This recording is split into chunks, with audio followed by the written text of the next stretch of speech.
Hello, welcome to the United States Army Reserve Pay Management Division YouTube channel. In this video, we will cover the process of how to properly reconcile your pay per mismatch report obtained from the Commander Strength Management module, also known as CSMM. For this process, some of the tools that will be needed will be your handy dandy 37-1 Appendix L, your reconciliation checklist, Figure L-3 from 37-1, and of course, your mismatch report. Now, some helpful tools that we would probably like to include would be a ruler and a pencil, just in case we make some mistakes. Now that we have our report in front of us, and just in case you're wondering how we retrieved this report, please tune in to our previous video on how to retrieve your paper mismatch report utilizing CSMM. We have our mismatch report in front of us, and some of you may say, hey, this looks a lot different from what I'm used to seeing, the report that comes from DFAS. Well, that is because it is pulled from CSMM, and the plus side of this report is the fact that it is live fed data. So you don't have to wait until that report is released. You're actually able to go into the system and see live information. So that's awesome, right? Okay, perfect.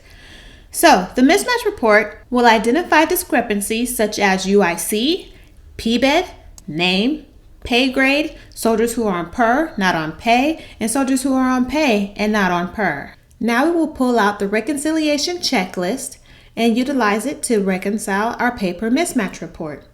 We will go line by line on the paper mismatch report and then utilize the checklist to see which situation applies to us and what we have to do to reconcile the issue. The first service member that we have is Crank. When we look at the mismatch report, it looks like all the UICs actually match the 1 of 1 UPC, the POD, the UPC. So this situation is not a UPC error. When I look at the soldier's name, I see it here in the pay file. However, I don't see it over here in the per file. And actually, if we look at this paper discrepancy DFAS strength not in tab DBR, there's a Y there, which pretty much lets us know that the soldier is not in personnel. However, they are in pay, which would explain why I see the soldier's name here in the pay file, but not in the per file. So when we go to our checklist, the second page of the checklist, it gives us this situation. We have paper discrepancy DFAS strength not in tab DBR. Awesome. That's the exact wording that's on my mismatch report. If remarks column states not on per file, the soldier is likely separated and the pay account needs to be separated also. This also applies to a paper discrepancy DFAS strength not in tab DBR. So we must submit the paper mismatch report and the documents separating the soldier. Then we're going to come over here and annotate our paper mismatch report, that this is the action that we have taken, enter in today's date and the TL number, and we'll go ahead and submit that. But we're actually going to submit the TL after we reconcile the whole report, so don't submit it as you actually go per line. The next soldier on my mismatch report is DeMichael. All right, so let's check the UIC first. UICs looks to match. Okay, awesome. Let's check the name. The name spelling looks to be accurate on both pay and per. Let's check his grade. 0404. Okay, no mismatch there. Let's check his PBED. The PBED seems to match as well, so what could possibly be the issue with DeMichael? How do we figure this out? Well, you see, in actuality, this is a trick. I actually put DeMichael on this list because, in actuality, DeMichael actually has a Social Security mismatch. However, you would not find that on this mismatch report, unlike the mismatch report that used to be generated by DFAS. So when you have a soldier who has a mismatch with their social security number, it would not show up on this mismatch report. So technically, DeMichael shouldn't even be on here. But I wanted to explain and put emphasis on the fact that it is important that you do your annual birth month audit, because that would probably be one of the only ways that you would catch a social security mismatch, unless you pull the MMPA and you balance it with your Commander's Pay Management Report, because there is no report in RLAS that is going to display the soldier's social security mismatch. So this is very important. So make sure you guys are staying up to date on your annual birth month audits. Now moving on to Greenleaf. All right, looking at Greenleaf, the first thing I'm going to look at as usual is the UIC. There tends to be no discrepancy there.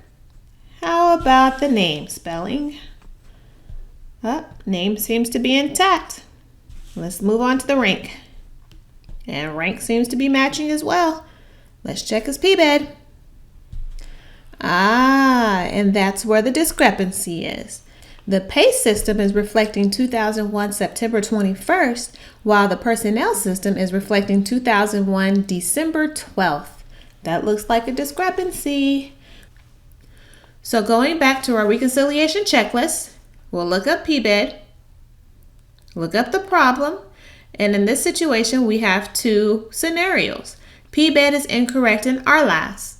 Well, if that's the case, we process the PBED correction in RLAS, annotate our mismatch report that we corrected it in RLAS, and we are good to go. However, if the PBED is incorrect in pay, we must submit a USAR Form 22, all DD4s, DD214s, discharge orders, and other supporting documents of prior service.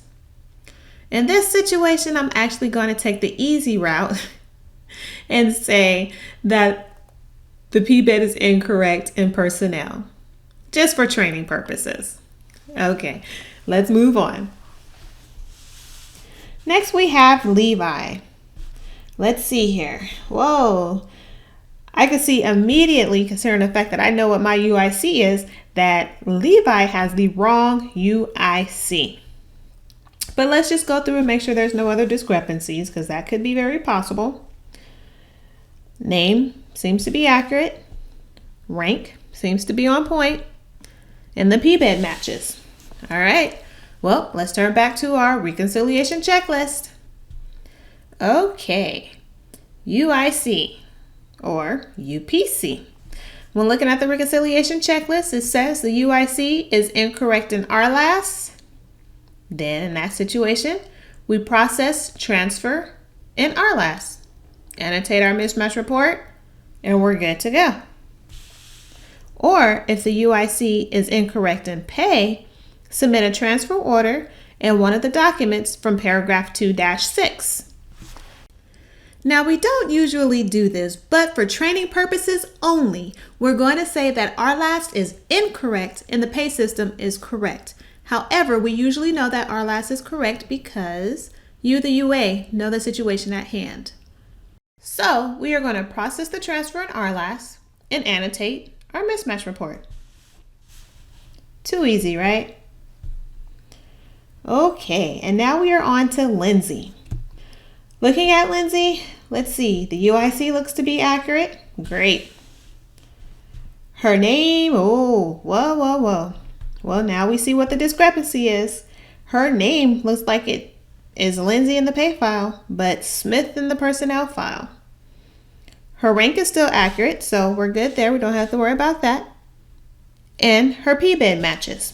So we know the only discrepancy we're dealing with is a name change. So going back to the reconciliation checklist, it says name incorrect in RLAS. Then we process the name correction in RLAS. Name incorrect in pay. Then we submit a 22R and one of the documents from paragraph 2-6. In this particular situation, the pay system is incorrect. Therefore, we will turn to the 37-1, paragraph 2-6, and see what acceptable documents for SSD exceptions are available for us to use. Alpha lists the personnel pay mismatch report. This report lists discrepancies between DGMS RC and tab DBR RLAS data and is available for download from CSMM. Use this report to support SSD exceptions sent to the UPC for accessions, transfers, separations, enlistment advancements and promotions, name, ding ding ding, and Social Security changes that the report shows as processed in tab DBR RLAS but not in DGMS. We can also utilize the Personnel Qualification Record, also known as the PQR. Use RLAS to print the PQR. Select tab DBR as the data source for the PQR. Use this report to support SSD exceptions for accessions, name changes, Social Security changes, promotions, etc. When the PQR shows the new data and DGMS does not, the using unit cannot use the PQR to document transfer to a new unit or separation since they do not have visibility of the soldier in RLAS. Since I am reconciling my paper mismatch report, I would go ahead and use this report, fill out the 22R, and put it on a TL and send it up to the UPC. But don't forget to annotate. So now that we have reconciled the mismatch report, do you think that you're ready to reconcile on your own? I'm pretty sure you are. I have faith in you. Now, before I let you go, I have one more bit of information for you. The unit commanders will ensure that the UPA or the RPAC took the appropriate corrective actions to reconcile the personnel pay mismatch report or the SELRES paper data discrepancy issue subset report as applicable and will certify the report prior to G8 suspense date, which is the last day of the month following the month of the report. The commander or the alternate certifying officer must sign and date the bottom of the last page of the report after verifying the UPA's or the RPAC's actions.